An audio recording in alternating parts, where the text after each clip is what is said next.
Umani ng batikos mula sa mga political vlogger ang halos 16 na bilyong pisong utang ng gobyerno sa France bilang panlaban sa climate change. Matagumpay na nakakuha ng concessional funding mula sa pamahalaan ng France ang Department of Finance.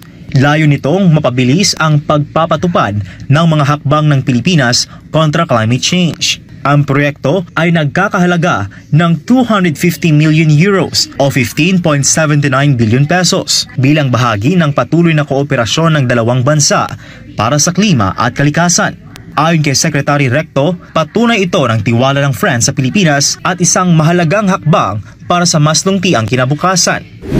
Pero para sa ilang political vloggers, tila hindi ramdam ng taong bayan ang benepisyo ng mga inuutang ng administrasyon, lalo na kung walang konkretong epekto ang mga ito sa araw-araw na buhay ng mga Pilipino. Meron siyang iiwan. Eto. Utang, oh. Utang na naman. Utang na yan. Utang mo, Marcos. Utang. Magkano na ba utang natin ngayon? Utang na naman. Nangungutang muli ang Pilipinas sa pagkakataong ito mula sa France. Uy, umaabot sa 250 euro. Euro na ito pinag-uusapan natin. 250 million euro o humigit kumulang 15.8 billion. Ikinumpara rin ng vlogger ang halaga ng confidential funds ni VP Sara Duterte sa laki ng inutang ng Pangulo na anyay mas malaki pa at mas kontrobersyal. Magkano ba yung confidential funds ni Sara? 125. Oh, ito, 15.8 billion.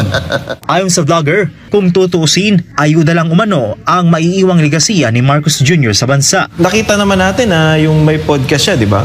Para siya yung gusto yung makipag-ayos, tapos nagmamadali na sila para sa, kasi 3 years na lang eh. Wala siyang maiiwang legacy. Anong maiiwang legacy niya? Ayuda.